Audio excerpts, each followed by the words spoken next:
nyo na nagdesisyon na ang ating presidente, ang Marcos Jr., na lalagdaan pa rin niya ang budget pagdating ng 30 ng Disyembre. Anong ibig sabihin nito? Well, ibig sabihin nito talaga walang pakialam ang Marcos Jr. sa kapakanan ng ordinaryong mamamayan. Ito ang pinakakurap na budget at tinanggap niya buong puso itong kurap na budget nito. Siguro, pinagpaliban lang niya yung naunang pagpipirma niya kasi nagulat siya sa galit ng taong bayan. Pero ngayon siguro nakapag-usap na sila ni Tambaluslos at inassure siya ni Tambaluslos, huwag kang mag-alala, sa dami ng ayudang pamimigay natin, bibili natin ang loyalty ng mamamayan, pati na ng sundalo. Totoo kaya yan? Sa tingin ko, hindi.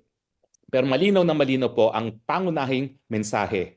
Wala akong pakialam sa inyong mga mamamayang Pilipino. Meron akong pinagsisilbihan, hindi ang mamamayang Pilipino. So ano pa ang mensahe na nakukuha natin dito sa desisyon ng presidente na lagdaan itong pinakakurap na national budget? Well, unang-una, ang tunay na may hawak na kapangyarihan, tambaluslos. Hindi ang presidente, hindi ang Lisa Marcos, si Tambaluslos. Bakit? Di ba, si Tambaluslos ang pangunahing nakinabang doon sa pagbabago ng budget. Dinoble niya ang budget ng Kongreso. Di ba, pinablish sa dyaryo kung magkano nakukuha ng mga congressman. 30 million pa lang sa opisyal na budget ng gobyerno. Pero dahil dinoble niya, 60 million. Ay bukod pa yan, yung sinasabi ko na tagwa 1.5 billion sila na infrastructure na 50% binubulsa nila. So 750 plus 60, 810. Meron pa yung tupad at saka AX. So 820 million kada taon ang kikitain ng kada kongresista. Siyempre, ang pangunahing nagpatunay na siyang tunay na mayroong kapangyarihan ang Tambaluslos. Susuportahan siya ng kanyang mga kasamahan ngayon sa Kongreso dahil limpak-limpak na salapi ang binigay niya sa kanila sa panahon na nangangailangan sila ng pera pamudmud sa taong bayan dahil ito nga po ay panahon ng eleksyon. Well, bukod po dyan, ang susunod na mensahe ay hindi lang pinakamalakas ang Tambaluslos, may hawak ang Tambaluslos kay Marcos Jr. Ano kaya yon? Malay natin, baka meron siyang mga video rin, gaya ng video na pinalabas ni Maharlika. Alam mo, maski akong pinagbibintangan na naglabas niyang video na yan, ang katotohanan, galing lang yan sa napakalapit kay Marcos Jr. Dahil sino ba naman na makakakuha ng ganyang video na sumisinghot ang presidente kung hindi isang taong napakalapit? Ano kaya ang hawak ni Tambaluslos kay Marcos Jr. na talagang lahat ng gusto ni Tambaluslos pinagbigyan. Miski narinig naman ng presidente yung sigaw ng taong bayan na ayaw nila ng pinakakurakot na budget sa talambuhay sa kasaysayan ng Pilipinas. So, nagwagi ang Tambaluslos at siya ngayon ang pinakamakapangyarihan sa bansang ito. Ano pang mensahe? Well, bukod dun sa talagang si Tambaluslos ang namumuno sa ating bayan, talagang takot ang presidente sa mga mambabatas, sa mga congressman at senatong. Bakit? Siyempre, nandiyan magmumula ang impeachment. So kapag binusog rin niya ang mga congressman na siyang mag-hain ng impeachment, yung kanyang pulboronic video, hindi po pwede maging basihan para magsampa ng impeachment dahil nabili na niya ang loyalty ng mga congressman. At siyempre, kung makalusot man yan, nandun na rin ang mga senatong. Kasi mga senatong, di ba, una, umaayaw sila sa AKAP. Biglang binigyan ng 5 billion, tumahimik na, tagto 200 million na AKAP. Alam niyo yung AKAP na yan, kakaiba yan kasi kongresista at senatong lang mamimigay. Hindi yan pamimigay ng DSWD. Ang DSWD, AX, ang DOLE, tupad.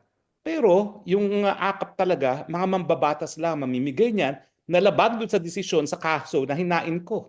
Yung Belica versus Executive Secretary kung saan sinabi talaga ng Korte Suprema na ang mga mambabatas wala nang pakialam matapos nila maipasa ang pangtaunang budget. So, ang susunod na mensahe dyan, bukod sa pinakamalakas at pinakamakamangyarihan ang ating Tambaluslos, ay takot ang Marcos Jr. sa mga mambabatas dahil naririyan ang impeachment at posibilidad na pwede siyang matanggal sa anong mga issue. Pulboronic issue. Nangunguna yan kasi yan po ay betrayal of public trust. Bakit?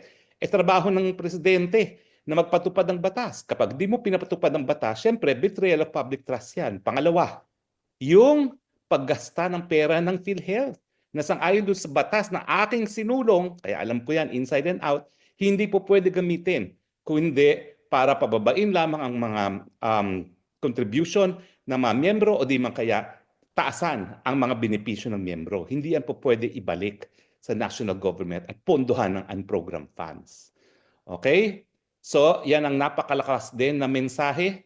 Takot ang Marcos Jr. sa impeachment sa Kongreso. Ano pang mensahe? Ininsulto niya ang militar. Dahil dun sa pagtaas ng kanilang subsistence allowance na 200 pesos per head, humigit kumulang 10,000 isang taon. Bakit ininsulto? Akala niya, mabibili niya yung loyalty ng ating mga kasandaluhan sa halagang 10,000 kada taon. Nako, insulto po yan.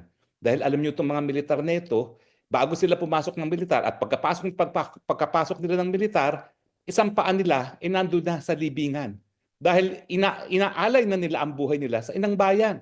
Dahil dito nga sa ating bayan, merong sinasabi ng Guinness Book of World Record, the longest running insurgency na ang kalaban nga natin mga teroristang si PPNPA na ngayon ayun naghaharing uri kasama ni Tambaluslos sa Congress na nagpakulong pa sa mga bemedaled military officers gaya ni Wilkin Villanueva at ni Colonel Grijaldo. No? Mantakin niyo yan. Yung kalaban ng gobyerno ang siyang nagpakulong sa mga nag-aalay ng buhay para sa inang bayan. Hindi po katanggap-tanggap yan. At sa tingin ko, ang mensahe na isa pang pinararating ng presidente nang siya ay pumirma o pipirma dito sa budget neto, kaya kong bilhin ang loyalty ng militar. Yan ang akala niya. Tignan natin kung anong mangyayari sa Enero. At nababasa niyo ba yung mga open letter ng mga opisyalis ng militar? Bagamat sila ay mga retirado, siyempre yung mga active hindi naman pwedeng pumirma. Yan ay talagang dahilan para sila mawalan ng hanap buhay. Pero yung mga retirado, I am sure, talagang kapareho din ang damdamin ng mga nasa active service. Except na lang, siguro, yung Browner. No? Alam naman natin na talagang super sip-sip sa mag-asawa. Ano pang mensahe na pinararating ng presidente? Well, walang halaga ang kalusugan ng mga Pilipino. Wala akong pakialam kung mamamatay kayo sa kahirapan, pero yung zero budget ng PhilHealth, hay nako, tanggapin na natin yan na realidad. Dahil itong presidenteng ito, palibasa, anak ng magnanakaw na diktador, at talaga naman nagpasasa sa kabanang bayan, hayan, walang pakialam sa kapakanan ng mga mahihirap na nagkakasakit, kaya hindi niya ginalaw ang zero budget ng PhilHealth. Bukod pa dyan, wala rin akong pakialam dyan sa mga public school students natin at mga nag-aaral sa state university and colleges na binawasan ng budget para doon sa libreng tuition na ating sinulong. Unang-una, bakit siya makikialam dyan sa mga public school students na yan? Mga anak naman niya, mga anak mayaman at hindi kinakailangan pumasok sa public school. Hayaan mong mawala ng computer yung mga hinayupak na mahihirap na yan. Dahil yung mga mahihirap na yan, yan ang mga nagre-rebelde laban sa mga Marcos regime. Yan ang mensahe. Kaya hayaan natin na malabag ang saligang batas at hindi masunod ang sa ating saligang batas na dapat ang pinakamataas na budget na pupunta sa DepEd. Diba malinaw yung mensahe niya yan sa paglagda nitong pinaka-kurakot na budget sa talambuhay sa kasaysayan ng Pilipinas. At siyempre, dahil ang number one ngayon, na budget ay napunta sa DPWH, again, makikinabang na naman ang mga congressman at senatong. Yan ay, ano pa rin, consistent doon sa akin sinasabi na talagang ang naghaharing uri, si Mr. Speaker, dahil karamihan talaga na makikita dyan ng 50% ng tongpats ay mga kongresista. Siyempre, nandyan na rin mga senador, o 24 lang sila, mas importante siguro kay Marcos Jr., yung mga senatong na 318. No? At saka, ang malinaw na malinaw pang mensahe na pinararating, walang pakialam ang Marcos Jr. sa inyong saligang batas. gaya ng lalabagin niya ang karapatan at linabag niya ang karapatan ng tao na nakasaad sa saligang batas, gaya ng karapatan ko na sa isang congressional hearing ay tinatanong ng mga bagay-bagay na wala namang kinalaman sa investigasyon na ginagawa, yun po, binaliwala niya ang saligang batas. Walang importansya sa kanya yung saligang batas na yan. Inaapak-apakan lang niya, yuyurak-yurakan, gaya ng ginawa ng kanyang ama doon sa ating 1935 Constitution. At dahil itong 1987 Constitution, si Cory Aquino gumawa niyan, pues gamitin niya ang pamuna sa puwet. Kaya hindi sinunod ang nakasaad sa ating saligang batas.